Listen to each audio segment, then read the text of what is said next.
So to get everything started with our skillets, the first thing we have to do is cut a pan blank. And we've tried cutting these by hand and we're terrible at it. So about 1.5 years ago, we actually built this CNC plasma cutter. And this thing has been fantastic. It's a little temperamental just because we built it and we're not software engineers or anything like that, but it does the job for us.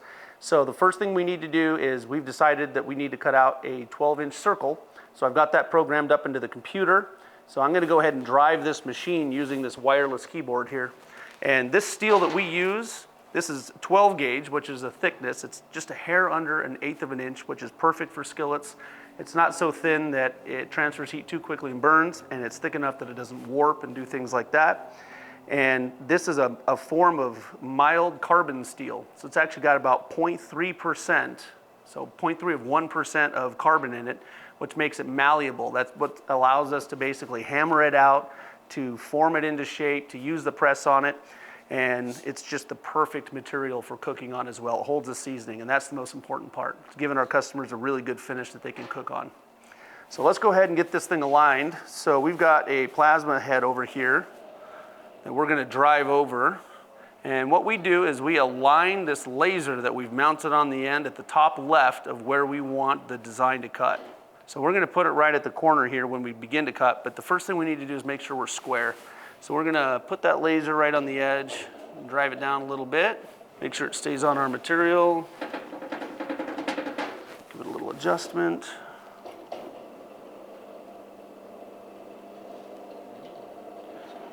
Pretty darn close. So we're gonna go ahead and start right in that corner there.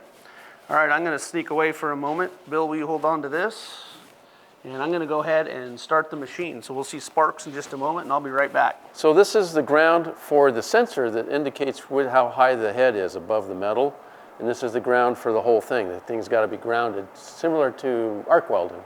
It's electrical impulse that goes through there, and so it's gotta be grounded to take care of all of that. So basically the way that plasma works is very similar to welding. We're connecting an electrical current. So where it senses resistance, it gets very, very hot and it will actually melt metal. So what we've done here is this head actually has compressed air running to it as well as that arc. So it shoots through a little tip down here, that super hot arc as well as that compressed air. The arc cuts a hole, the air blows that molten metal right through. And we have this water down here to catch all the sparks, but it also does more than that. When it cuts, the plasma creates fumes and things like that that go into the air. We try to minimize that by putting the water down beneath, and it actually catches those fumes and holds that inside the water. So we don't have to breathe in as much. You might smell a little bit of burning. Obviously, it's molten metal, but for the most part, it's gonna catch all the bad stuff. I've got what I want to cut pulled up. I'm gonna go hit play and be right back.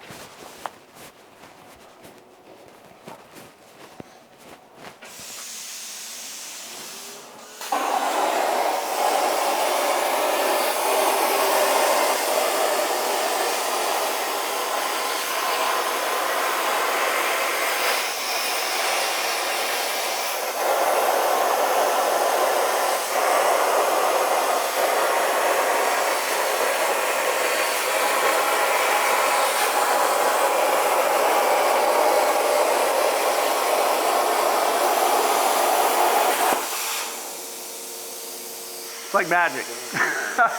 So that makes our lives so much simpler. So now we're gonna cut out a couple more of these, and these are gonna turn into a couple of hybrid pans that we're gonna make today. So we'll take these and head over to the press and start working on that.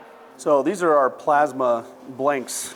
We've cut these out with a plasma cutter, and they've been cut to a specific size. This is gonna be a 10-inch round skillet. So we're gonna go ahead and put this on a blank from below, and this works as a die. So we have all these set up just for the perfect size that we need to cut out. So that's gonna be the cooking surface size when this skillet is finished. So now we need the bottom to press it into.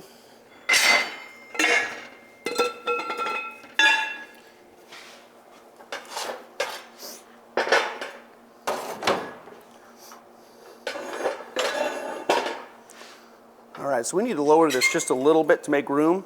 This old thing, we bought this for about $100, I don't know, 2 or 3 years ago.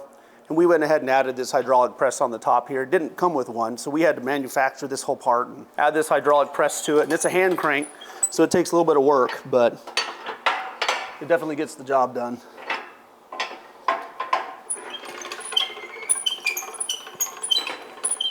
All right, now we're going to take our blank. We're going to index it on top of this bottom die. So we've welded these little pieces of angle iron on here and scribed marks in them to help us kind of find center. And the first thing we really want to do, because this is where someone's going to be cooking, is we want to find the side that has the least amount of scratches in it. And all this stuff comes to us, and they pick it up with a forklift, they load it in the car, we bring it here. So sometimes scratches happen, and we just kind of have to take a look at them, find the best side, so that way when we're finishing later, it doesn't take us quite as long to get those scratches out. So we're going to set this on the bottom. We're going to line this up. All right, and we put our top plate on. Now, we used to measure this every single time with a tape measure or with our finger and try all these goofy techniques to do it. One day we decided, you know what, we have a plasma table. Let's make some little dies to help us with that. So we cut these little forms out, and these actually fit right between the blank and this die on the top here so that we can hopefully find center. The closer we get this now, the easier it is later. So we just kind of do some little minute adjustments all the way around. All right, once we've found that, we want to position this as close to center as possible. And every piece of steel acts a little bit differently. So even if we get everything perfectly aligned, one side will always press a little faster than the other. So we have to come back in and raise the press a little bit, move it around to try to catch up to it and make sure it presses evenly. All right.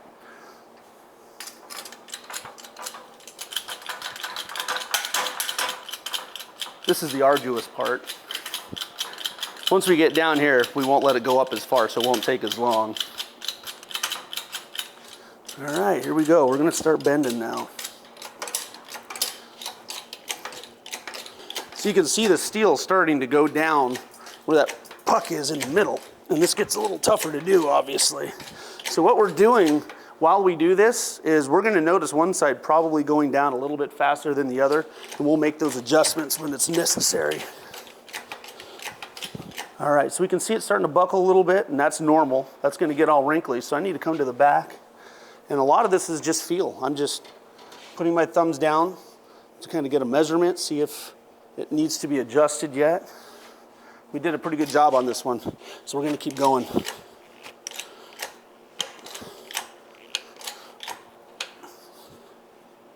All right, so I can feel here that this pan, the steel, is a little bit higher than the mold than it is on this side. So I'm going to let this up a little bit. I'm going to scoot that over to this side. I'm going to crank on it some more.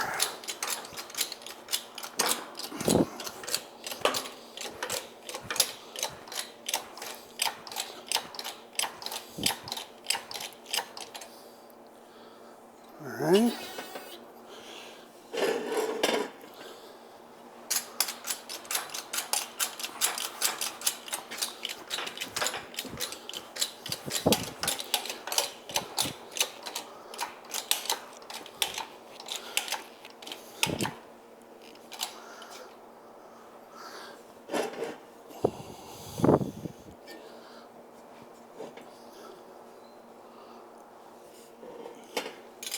So much of this is just by feel. It took a long time to really get this process down.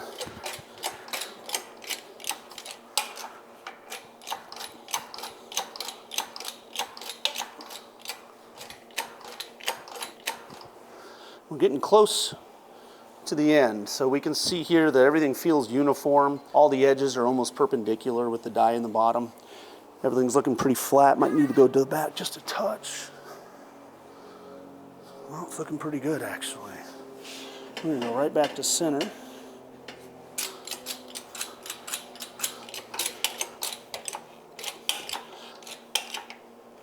And right before it pops down into that bottom is when we want to stop. That means we've reached our full depth of the skillet.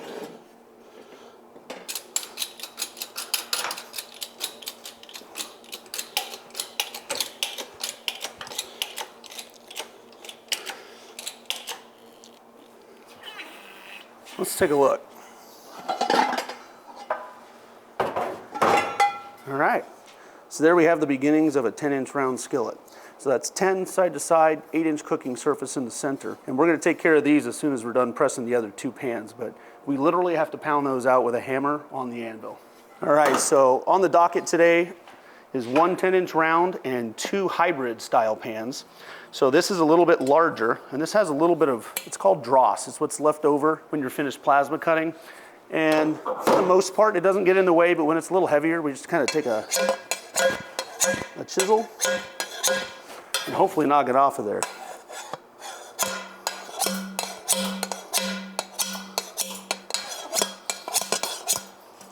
All right, now that's going to be able to index better when you place it. So we're going to start by making this hybrid pan by pressing it into the same mold. We're not going to quite take it as far because we've got a second bottom die that we press this into that's a polygon shaped. And once it's pressed into that, then we're going to hammer on it some more. So I'll show you that process now. So we're going to go ahead and index on these little pieces of angle iron again, get it nice and centered, grab our puck. All right, so we use the 10-inch. Now since this one's a little larger, we need to use the next size up. Look at that, I've done this a couple times, so I don't know if you can tell. Got it just about centered on my first try. Sometimes I get lucky. And this one's gonna wrinkle up a little more typically because this piece of steel is bigger than the last one, and when you bend the steel, it's gotta go somewhere, so it creates those wrinkles. All right.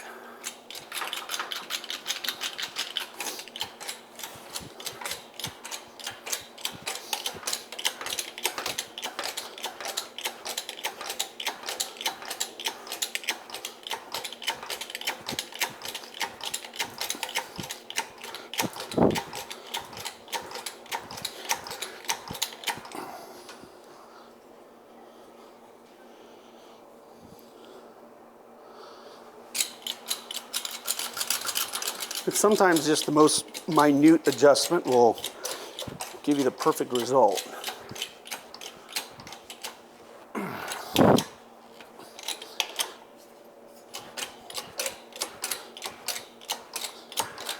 We're actually in the works in getting a hydraulic press. It's being built right over here that's going to make this much simpler for us. It's electric hydraulic, meaning I hit a foot pedal and it goes down and I don't have to do quite as much as this all day long. All right. So you'll see, because we use that larger puck for the center, we've got quite a few more wrinkles on here. And that's totally normal. We have to pound those ones out before we press it into the polygon shape. As an independent team of filmmakers, we love producing documentaries for artisans of all trades, honoring skill, passion, and determination. So whether you're a garage baker, homegrown mycologist, backyard farmer, or off-grid homesteader, send us a message and share your story with the world.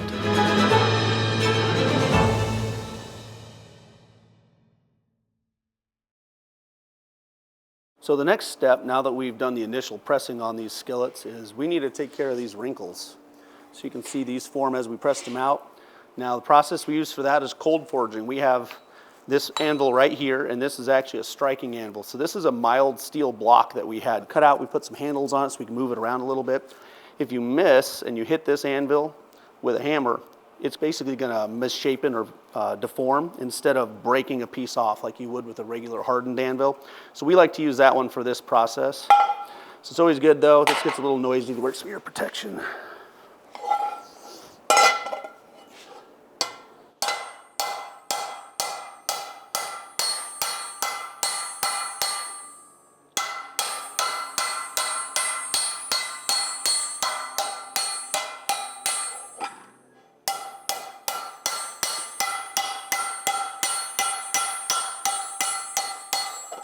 So what I'm doing as I do this is I basically roll this edge against the anvil. And as I roll that against the anvil, I get a nice flat surface to hit straight down on. But it has to be very precise, otherwise you can add more dents than you're removing.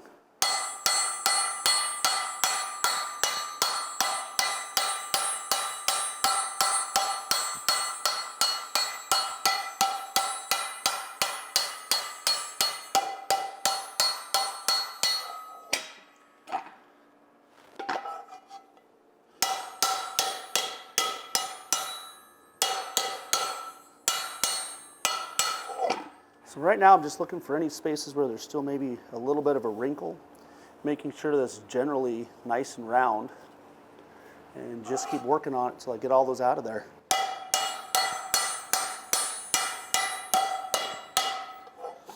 And all these marks that we're adding right now as part of the process of forging this out, we call these little marks birthmarks because they're just part of the process of this pan being born.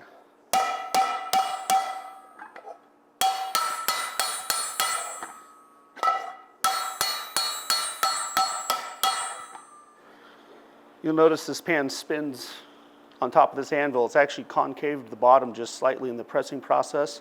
We actually have a method to take care of that later, so that way if you have a glass top stove, you're not going to get a pan that spins all the time like that.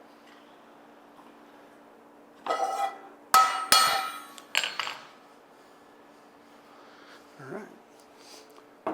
Now that's a round skillet, so that's basically done before it goes to have the edges ground and go off for finishing.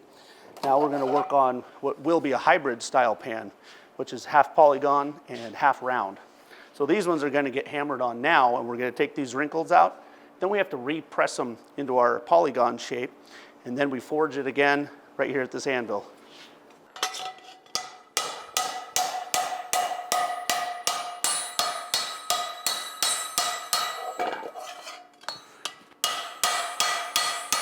This one doesn't have to be quite as precise as that 10-inch round skillet because it's going to be pressed again. This is just to take out the major wrinkles before we do the second pressing.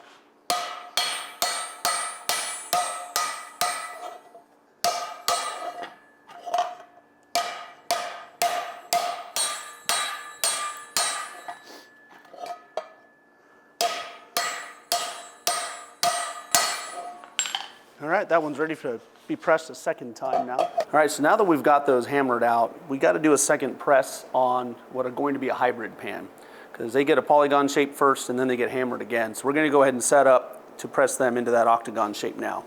So we're not going to need this for a while. And this is the form that we actually welded up to be able to press these into.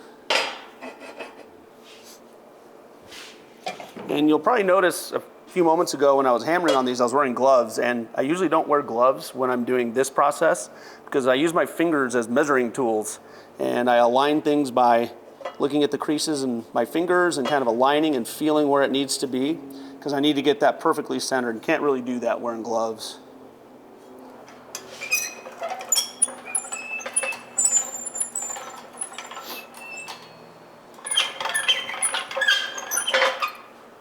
We're going to use the same puck of steel for the center to press down into there. Cooking surface stays the same. I go around just about every side of this and feel it with my finger just to make sure that everything's lined up as best as possible. And then I add these blocks instead of having to crank that all the way down. That way it makes it a little bit simpler going between the different shapes and sizes.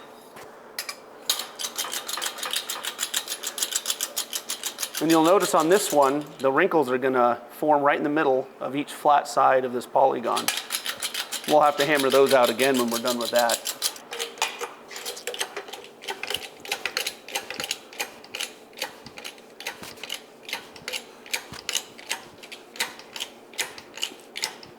So this one's really easy to see when you're pressing it into this shape, which sides are pressing faster than the others, because on all these flat spots, you'll notice these wrinkles starting to form. And I've got them pretty dramatic on that side and not so much over here, so I know I need to move this over a little bit.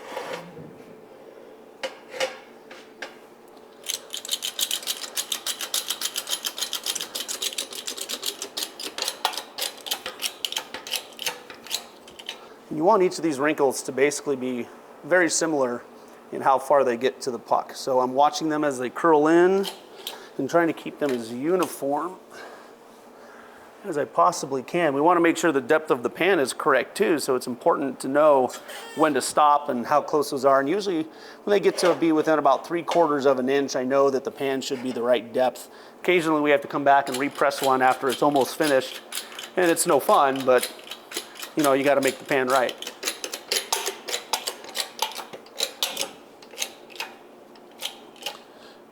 I think we've got it.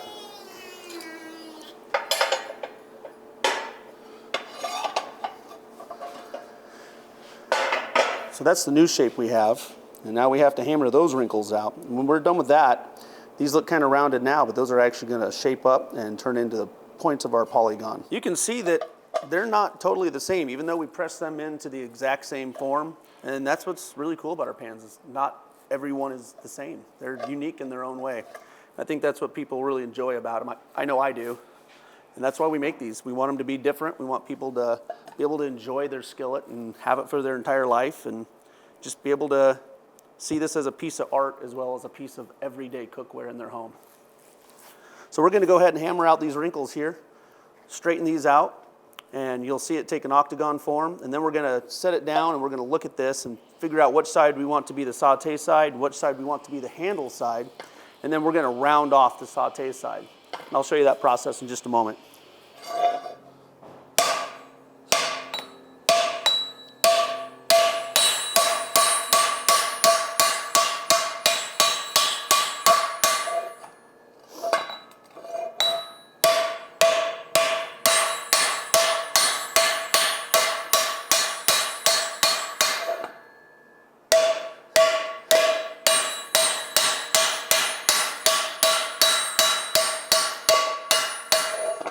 Trying to go to a really flat side on these. And you'll notice it looks like an octagon. And when we grind these, we're actually going to take off this extra lip that you see above here. And that's going to make it much more pronounced. Right now you can see the form of it, but it's going to look much more pronounced, and you're going to have straight, clean edges, and it's going to look fantastic. So, we're always, function over form, but when we have an opportunity to add form to it and make it look beautiful, and it doesn't jeopardize that function at all, we like to take that opportunity. I mean, because it's going to be beautiful hanging on the wall, and we want to make sure that people can really enjoy them.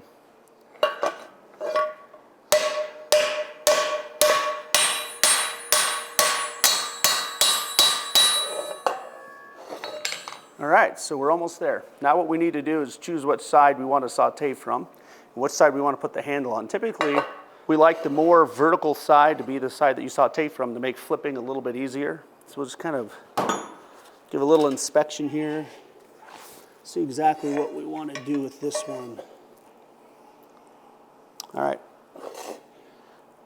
Based off what I see, that's the saute side right here. So what I'm going to do is I'm going to mark out where I'm going to take those, just so I remember as I'm going through this process here. And what this hybrid does is, like I mentioned, we have the saute side, so it's easy to flip your vegetables or whatever you're frying in here. And at the same time, it's going to leave these pour spouts on either side. We looked around at a lot of different shapes, and we just decided that of all the polygons, the octagon kind of put that pour spout in the perfect spot. And that's why we went with that. So we had a lot of people pick a pan up, hold it by the handle, kind of adjust it, figure out how they liked it, and that seems to be the best spot for a pour spout. So we're going to go ahead and hammer this out now and make this round.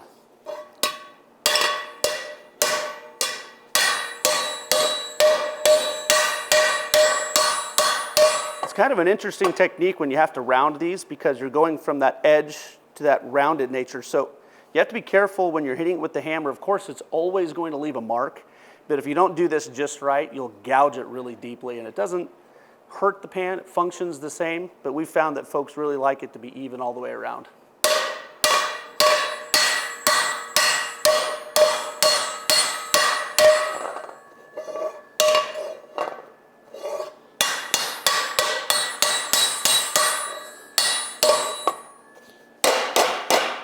All right, so now that we've got these hybrid pans pressed, we actually need to do some grinding on these. And right now they kind of have this scalloped area here, and we like to make that flat. Just makes it look really nice. It doesn't serve any function by being there. So first thing I like to do is I take a marker here, and I mark where I want my corners to be. That kind of gives me a guide while I'm using the grinder to know exactly where I want to go to. And I've got those on there.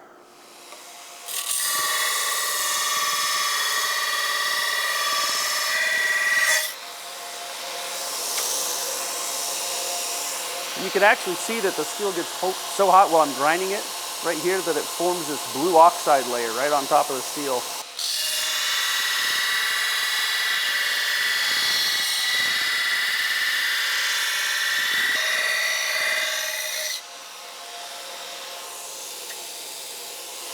So you can start to see the difference here.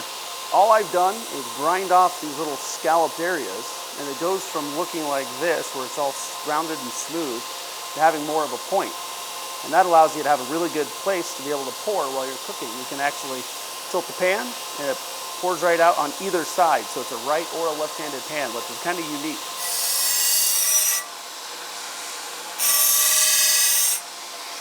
So we can really see now, these look so different just moments ago, and now they look very similar again.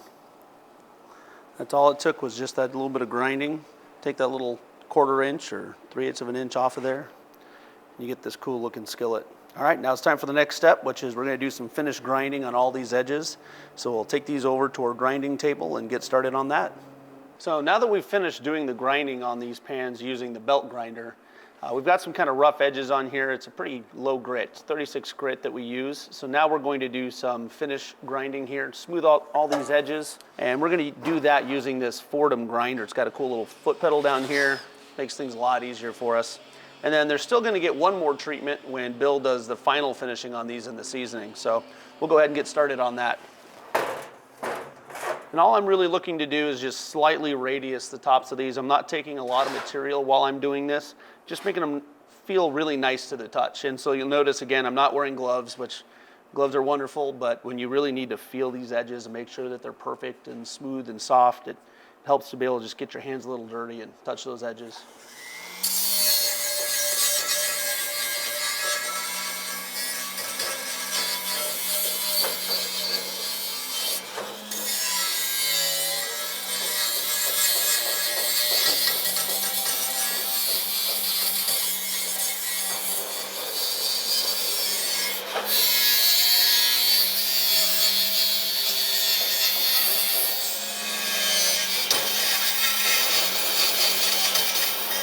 So this inside edge is getting really close. Flip it over and do that outside edge. You can see here it's kind of a sharp edge on there. And I'm gonna go ahead and take that off, just remove that burr and smooth it out a little bit. You can also, while you're here in the light, you can see all these press marks. And you know, people have asked us about these, and we just tell them like that's just one of the traits of having a handmade pan. You know, you can tell that we made this in our shop. This wasn't stamped out in a factory somewhere. This is something that we literally put into a machine ourselves, hand cranked it, and that's how those marks got here. It doesn't affect the cooking, and for me, I think it makes it more enjoyable, really.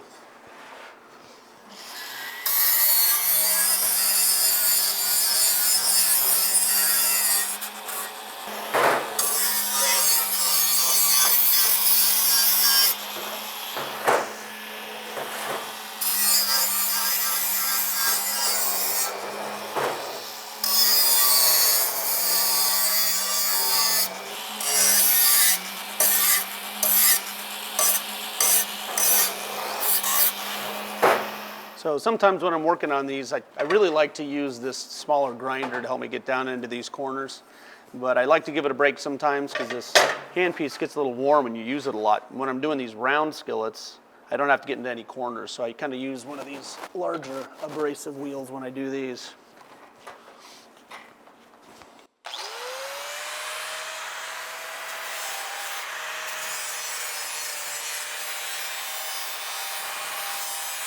So this forge is actually one that we built. This was an old propane tank.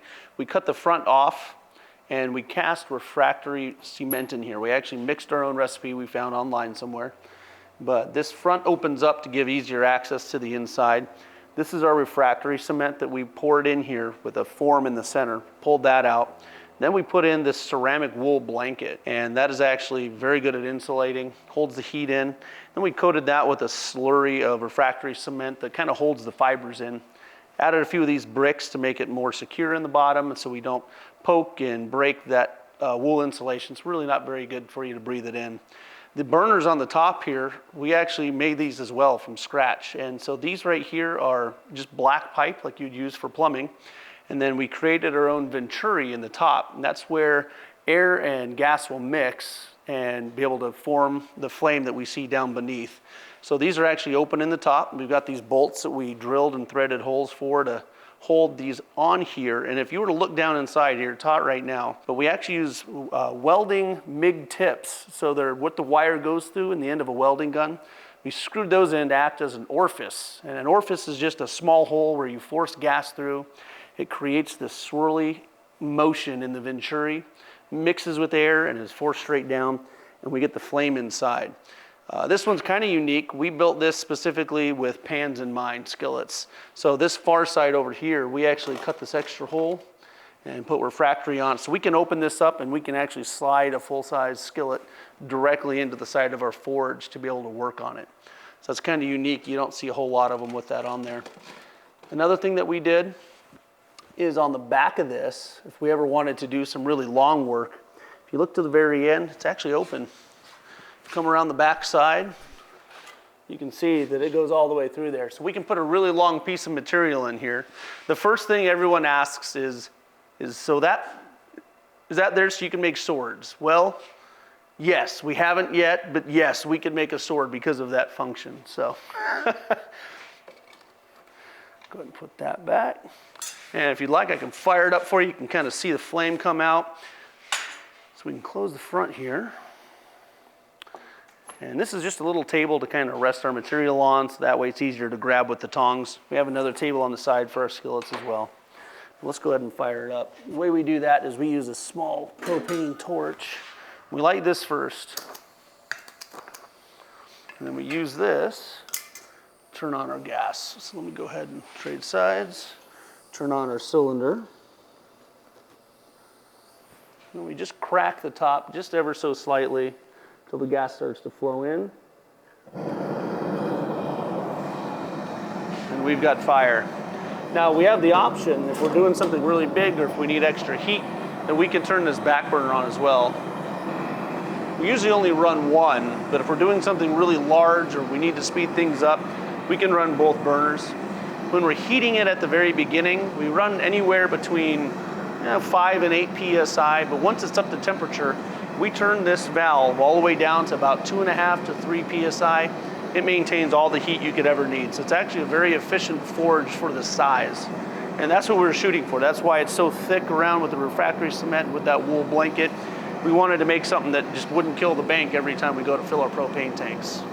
All right, so we're gonna make handles for these pans that Tristan's been working on. And we kind of go from a preform, this shape here, that we cut out a 7-gauge steel, and we end up with our current handle, which is this one here, and which is a little different from our original handle. The first iteration had it's called a fuller, this groove down here like that, and it gives the handle some rigidity and strength.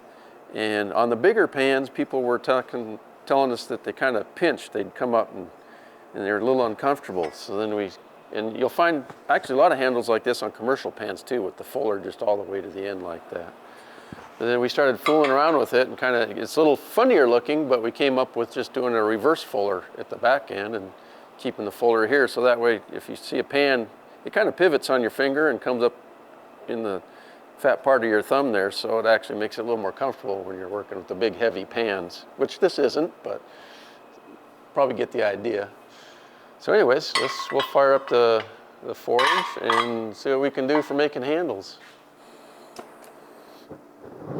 So the first part we're going to do is just get these things all heated up, and we are going to just give them some marks, some art, if you will, or, we don't start with just a lump of iron, and we start with this preform. So just to give them a little bit of beauty to match the pan, we got to mark them up a little bit, and then we'll get serious about putting the fullers in. And we usually do 3 or 4 handles at a time, so that once they're all heated up, when you pull one out and work on it for a minute or so, it cools down, then you can just throw it back in and another one will be heated up. You can just keep going and just pull the next one out and do the same thing to it. This forge will actually hit what they call welding temperature, but we generally don't let them get too hot. We'll turn this down once the whole thing's kind of heated up. That's the other reason why we do like 3 or 4 at a time. If you did like a 6 or 8 or a dozen at a time, then some of them will get too hot while you're messing around with the first ones. We do got to be careful not to set them down here and let them warm up and then touch them with your bare hand. Pretty much the rule once this thing gets fired up is everything is hot. Assume that everything is hot.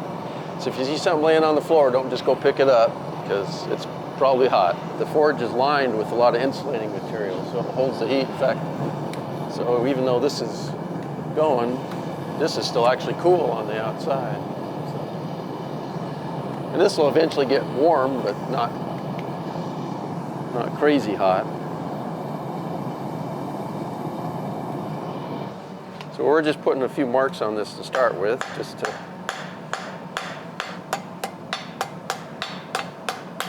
so once it's cooled off, it's pretty hard to keep going, so that's why we've got the others heating up now.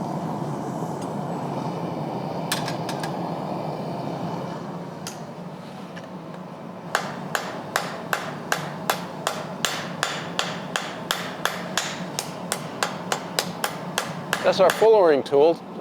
Tristan made that a long time ago, and it's basically just putting that groove right there in the handle. The groove gives the handle rigidity and strength, so that even though, I think Tristan already talked about, we're using carbon steel, which is sort of ductile, I mean, sort of bendable, and we're not hardening it or doing anything to it. The shape, the actual form, helps give it the strength that it needs to just function as a usable pan all the time. So it doesn't just bend on a whim. You'd have to work at it to bend it. Plus it, you know, what we're giving this is a texture and a pattern to kind of match and go with the pan too. So some of this is function and some of it is just artifice. We're just, you know, got to make it look good. And so that's all we're doing. And then at the end there, we just wire brush that, take some of the scale off of it, makes it a little bit easier at the next process to not have to just grind all that off too. So while it's still hot, it comes off a little bit easier. And that's it. So we've got our fuller and our reverse fuller at the top for comfort. And we've got our hammer marks on here, which, like I said, they weren't put in there making its ultimate or beginning shape, but they're there to just make it nice. And that's it. That's a handle. Well, it's not a handle. We still have to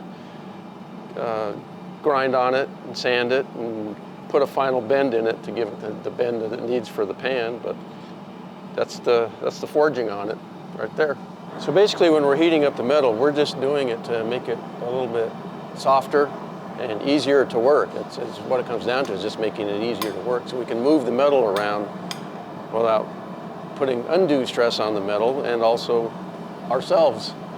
So the heat kind of is the mediator for that. It kind of takes some of the fight out of it.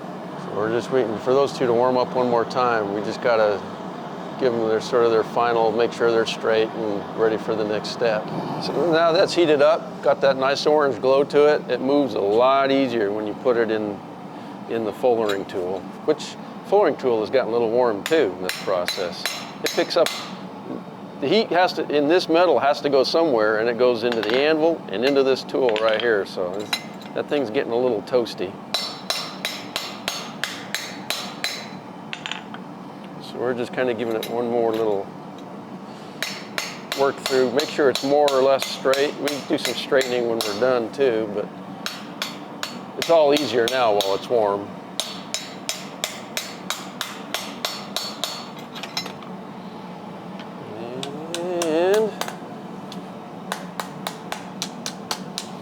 And at some point, I guess when you have a hand-forged pan, even though the pan itself is forged cold, the reason also for forging the pan cold is that's a lot of big flat metal, and it'll tend to warp quite a bit too if you do it hot. And then when it cools, it'll warp back to a different shape. So by doing it cold, you kind of hit the shape that you want, and it'll stay at that shape.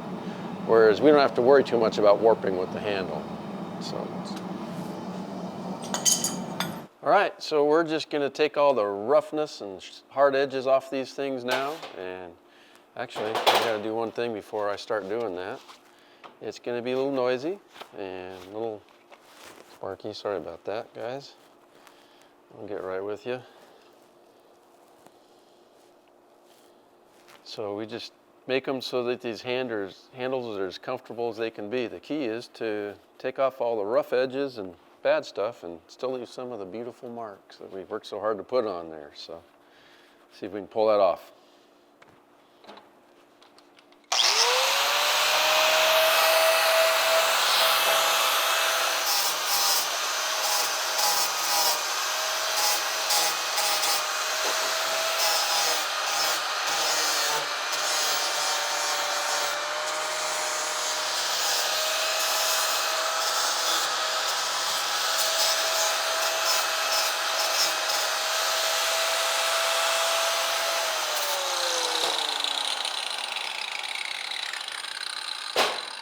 All right, so we basically do this in 2 stages. We do an 80 grit, which is pretty rough, to just take off the real rough edges and smooth it out a little bit. Then we switch to a 120 grit to take off the marks from the 80 grit and smooth it out even more and kind of give it, we'd only finish down to about 120 grit. It doesn't need to be really smoother than that for our purposes, and it still leaves a little character. So 120 grit and away we go.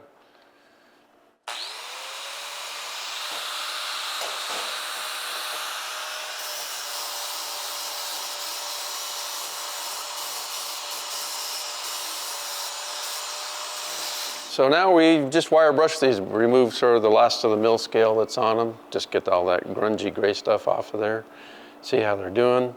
This is the wire brush. Just gotta be a little careful with it. It likes to grab stuff once in a while and toss it across the room. So we'll see how it goes.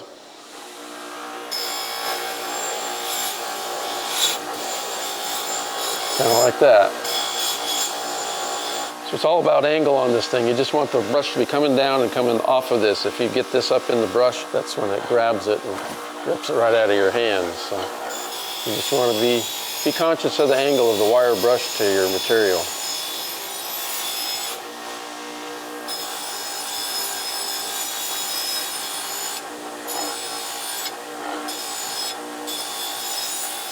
So to get the other side, you flip it end for end. That way you can keep that same ideal angle on that.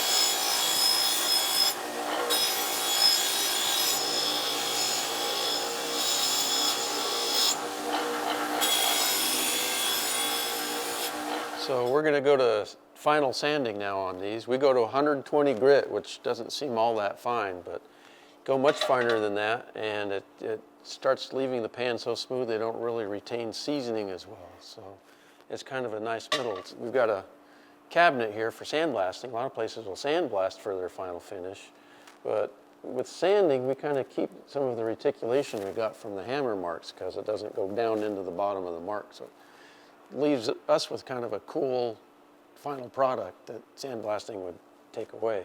We've talked about sandblasting, but we'd have to make a cover to kind of protect that and just do the bottom. So right now we sand.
So there you can see what sanding does, and so you can see it actually kind of skips over some of the divots there and kind of gives you some reticulations, kind of like on a giraffe when it's all said and done. When it's seasoned, those will still kind of stand out. Whereas if we sandblasted, that sanding medium will just pop into all the corners, and those dents will still be there, but they won't quite stand out like they do with sanding. All right, now that we've got everything sanded, ground down, ready to go for handles, the next thing we want to do is take these skillets and set them on this flat surface and spin them around, make sure that the bottom is fairly flat or at least convexed a little bit on the inside. And we do that because when you put this on your burner, the steel, when it heats up, actually expands. And when that happens, we want to make sure that the skillet ends up flat and doesn't move around a lot on your glass top if that's what you happen to use.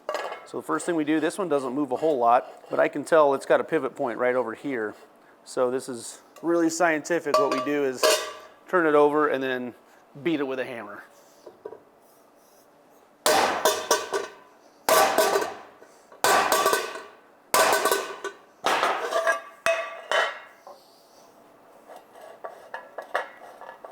All right, that one was simple. There we have one that wants to spin.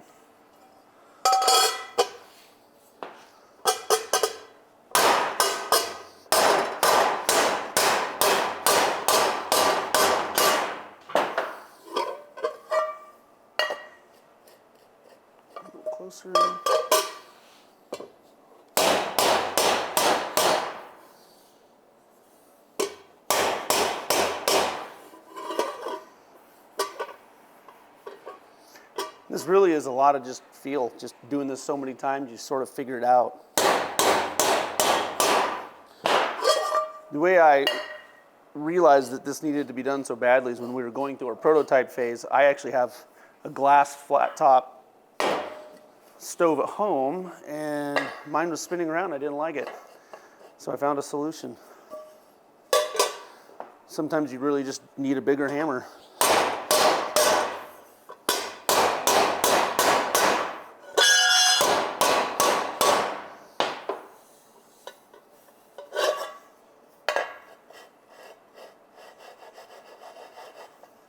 All right, we've got contact all the way around. We should be good to go on these. So now the next step is we want to prepare these for handles. So we're going to go to this area over here. Take a look at our handles, kind of figure out which one we want where, and this is literally just a preference thing. I just kind of match up marks and see what kind of works best with each individual handle and skillet.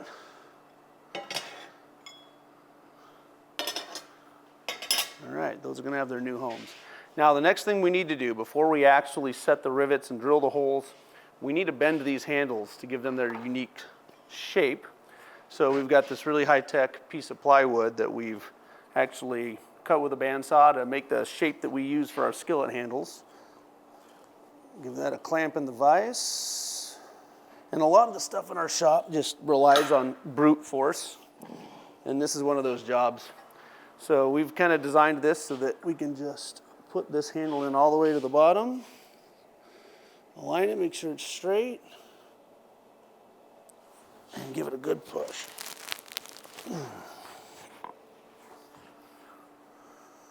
All right, make sure we're straight.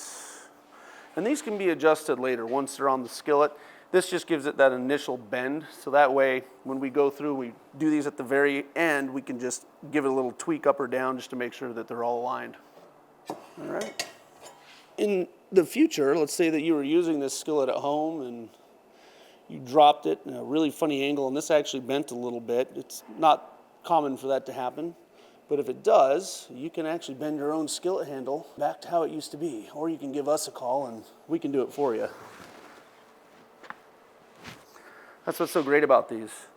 You could run this over with a truck and literally bend it back into shape.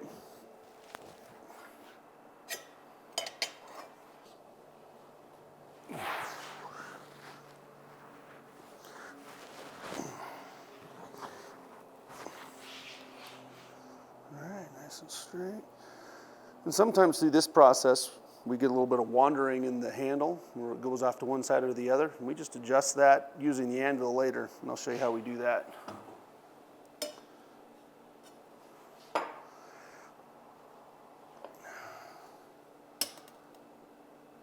right. So now we need to get ourselves ready to get this handle on straight, and that's important to us. We actually kind of use a little bit of technology here. It's real high tech, a laser. This just kind of helps us to get everything straight while we're doing this. So I'm going to go ahead and put a scribed line on the back side of this pan where the handle is going to go. It's a 1/2 inch down from the top lip. It's just the place where we found that the handles just rivet well, they look great, and it's high enough that if you're doing a sauce and you're not going to get your rivets covered. So we'll go ahead and scribe a mark across. It's a really light mark. You won't see this once it's been seasoned, but it gives us a starting point on where we want to be. Get out our trusty marker.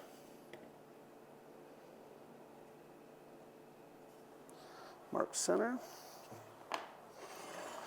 And we've got a pair of vice grips here, and we've added some copper on there just to kind of help out a little bit from scratching anything up. Copper is softer than steel, and so we like to put these little copper boots, we call them, on a lot of our vice grips that we're going to be using for doing finish work like this. And that just prevents that from scratching. It's obviously a lot softer than the steel is, so that way if it moves around and goes back and forth, it doesn't leave any marks where we don't want them.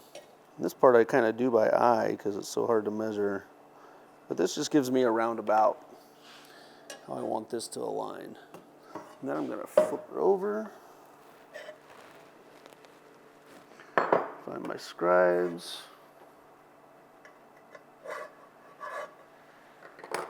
We've used permanent marker to do this before, but results vary. Sometimes it comes right off, sometimes it doesn't. Now this Skillet punch, this is cool. This is spring loaded.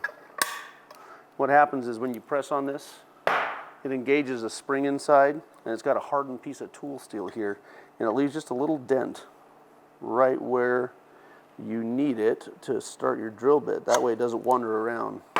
This one needs to be adjusted. It doesn't like me right now. All right. Next step is let's get a drill bit in. This is a 1/4 inch drill bit for our 1/4 inch rivets. We're actually going to drill these out real quick because these are just rough cut.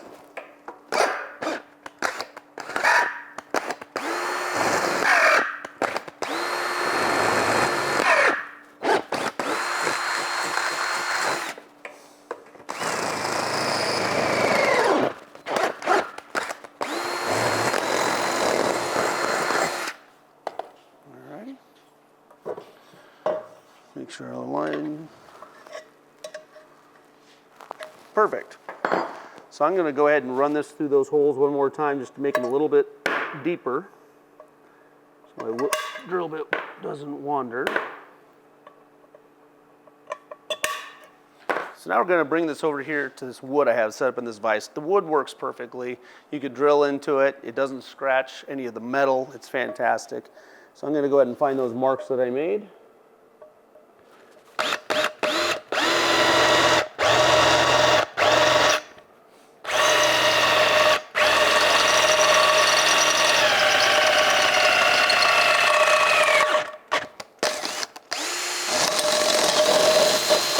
I just use a larger drill bit as a countersink just to make sure that there's no extra steel hanging on as a burr around the edge.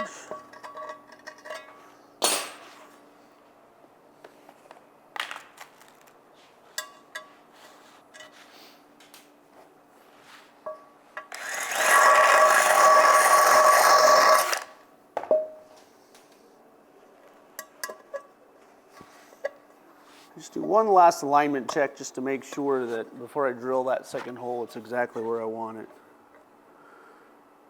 All right, I think we are good to go.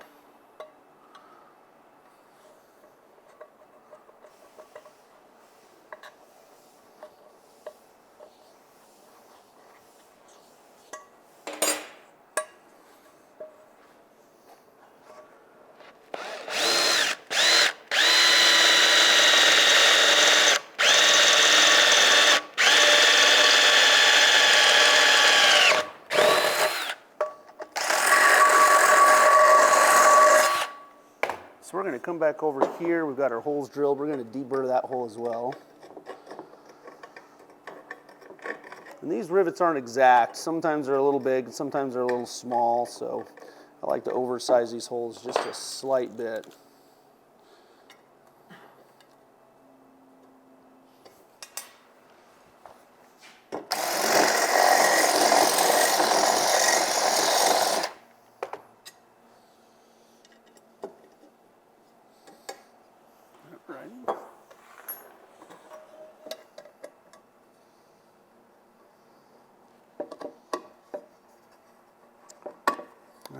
So we're going to go ahead and rivet this now. I've got the rivets in place through the holes coming out the backside, and I'm going to cold rivet these.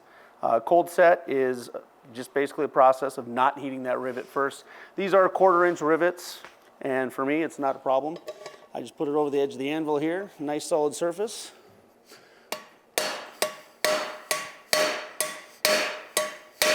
Set my first rivet. Make sure everything's okay. Sometimes you get a little lifting between the two, but as you rivet these together, they draws the steel together as the rivet clamps down.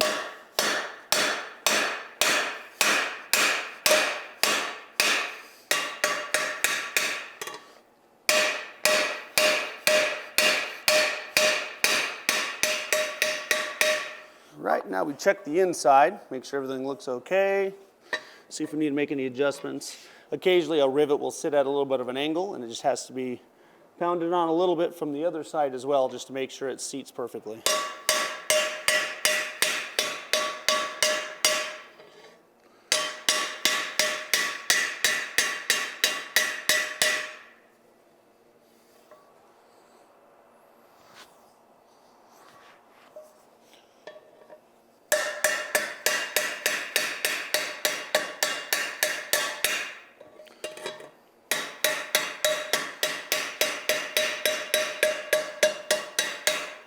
So when setting these rivets, we use a ball peen hammer. And what's really cool about a ball peen hammer is they're made specifically for setting rivets and things of that nature. And we've got a flat side here that's just slightly rounded. And then we have a really rounded nose here.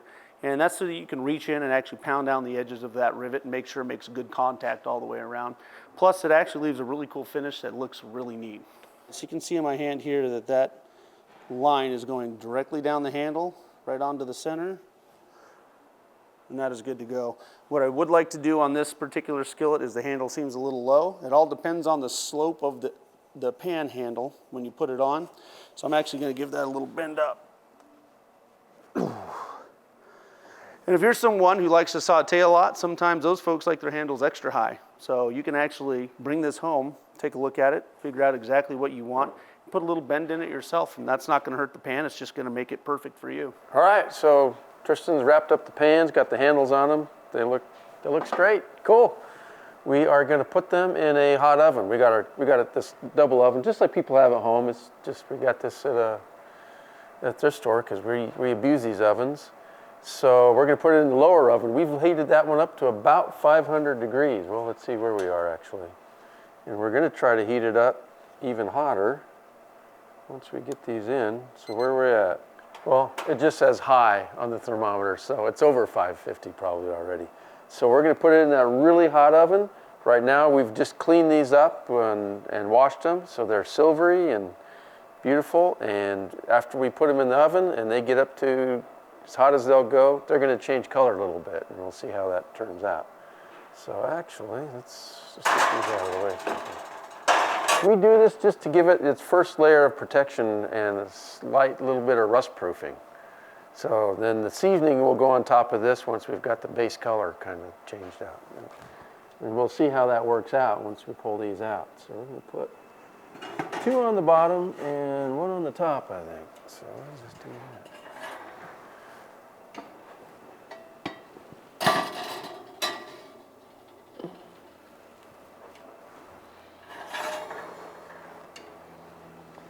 And we're good. Now just opening that oven. Yeah, see that brought the temperature back down to 400 degrees just having that open for a minute. So now we gotta wait. We gotta wait for it to climb back up. So we'll be probably 45 minutes or an hour or so, and we'll see what they do.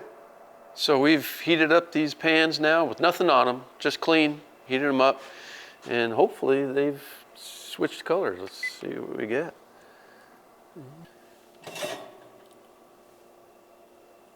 And they're very hot. And they turn kind of blue, strangely enough. Oh. Some of them turn more purple, cobalt. So actually the bottom rack tends to turn bluer than the top rack does. There it is. So that's a blue oxide layer. It is actually a different form of rust than the rust we typically think of as red rust, and it's more stable and actually protects the metal from rusting. Oop, it's getting very hot. So we'll let those cool down for a minute, and we will oil them, and then we will take towels and act like we want to wipe all that oil off, and we'll put them back in the oven and run them up to a little bit lower temperature and get them seasoned. We're going to season these pans, and so they are not going to stay this blue color once we start seasoning them. In fact, they'll start changing color just as we put oil in them. So let's start with the least exciting one. So we just put a little, I mean, it's not rocket science. Put a little oil in, and we coat the whole thing with oil, and you see it's already, I mean, the change is starting. And the change is just the refraction of the light is different coming through the oil. We're not really changing anything chemically particularly at this point. We use grapeseed oil, and it's a high smoke point oil. Smoke point what, 400 and 450, 420, 450, something like that. This coats the metal, and then when we put it in and reheat it and bring it up to temperature and let it cool down, it's given it a layer of seasoning. In other words, this oil has started to polymerize on the surface of the metal. And it kind of goes down into the pores of the metal a little bit too. That's why we leave that that tooth of only sanding to 120 grit, so that it's got a place to mechanically bond to, in essence. So we do the pan and the handle.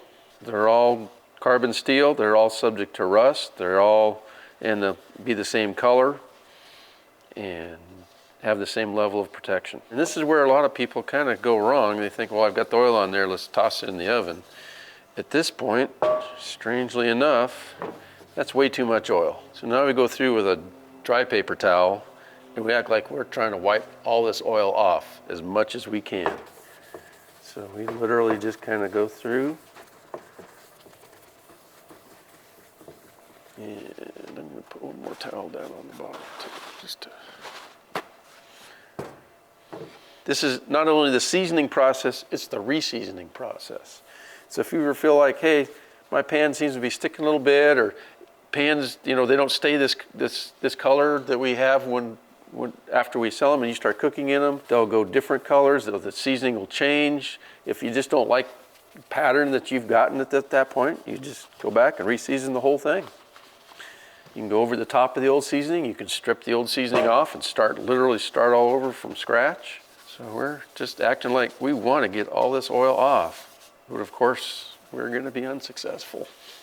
We're getting all this oil off so it doesn't puddle up in there, doesn't make when people leave too much oil in there, that's when they get sort of that thick gooey layer on there rather than just a true polymerized nonstick layer, because it just doesn't completely polymerize. It just kind of turns into, like I said, a gooey, somewhat sticky layer actually. All right, so that one's basically wiped down, ready to go back in the oven now.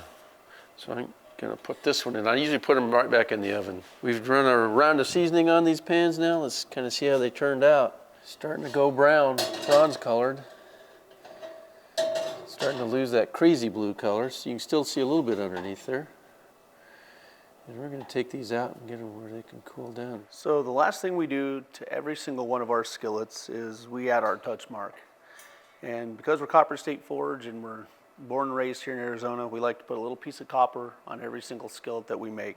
So this hole that we drilled earlier is going to seat that copper rivet, and we're going to stamp it with the state of Arizona on there. So everyone knows where this skillet was made and where it came from. So we're going to go ahead and do that now. Got it? Yep.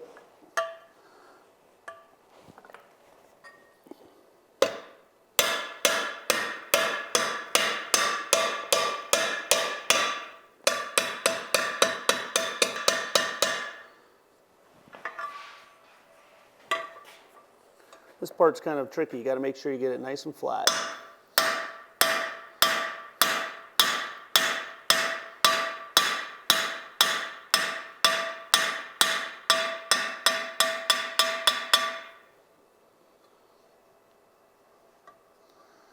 We like to stamp this so that when this is hanging on your wall, the state of Arizona is facing up just right.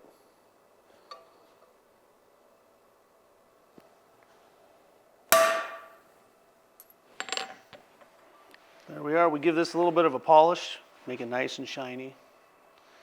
And we'll do the other two, and then we'll shine those up together.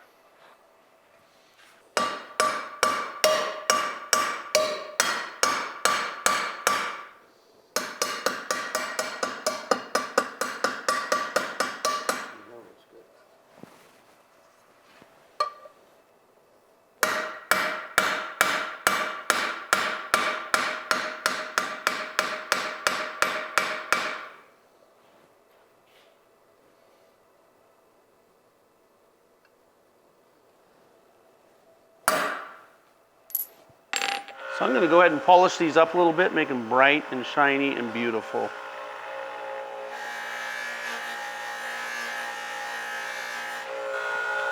All right, so we had a great day today. My dad and I were able to finish up these 3 skillets. We've got 2 hybrids and a 10-inch round. And you'll notice these colors. Look at this. Isn't that great? These all came out of the same piece of steel. They just came out differently from the oven after we heat treated them, and this is what you get. It's incredible, folks. These are all hand forged. The handles were made by us today. We pressed and hammered out these pans, the whole base. You can see the witness marks on them. And these are ready to sear a steak and cook some veggies for dinner tonight. And lunch tomorrow. And the rest of your life. Hire us to tell your story. As an independent team of filmmakers, we love producing documentaries for artisans of all trades, honoring skill, passion, and determination. The fruits of our labor literally creates happiness. Founded in 2020, we harness our collective experience and enthusiasm for storytelling to deliver content that resonates with viewers on every level. Think big and think outside of the box. We avoid the constant noise of clickbait news and outrage headlines, instead crafting more intimate narratives that touch on the purpose of life itself. Stories that not only inform but also inspire, whether it's the art of agriculture, the science of fermentation, an innovative garage startup, or the intricacies of off-grid living. We're here to explore it all and invite you to join us in the discovery. You're just working with what you have at hand instead of having unrealistic expectations. We know the world is brimming with hidden stories waiting to be told. These are tales of ordinary people doing extraordinary things. The biggest thing is to realize that there's nothing that you can't do. Embodying the American spirit that with hard work, dreams really can come true. So whether you're a garage baker, homegrown mycologist, backyard farmer, or off-grid homesteader, send us a message and share your story with the world.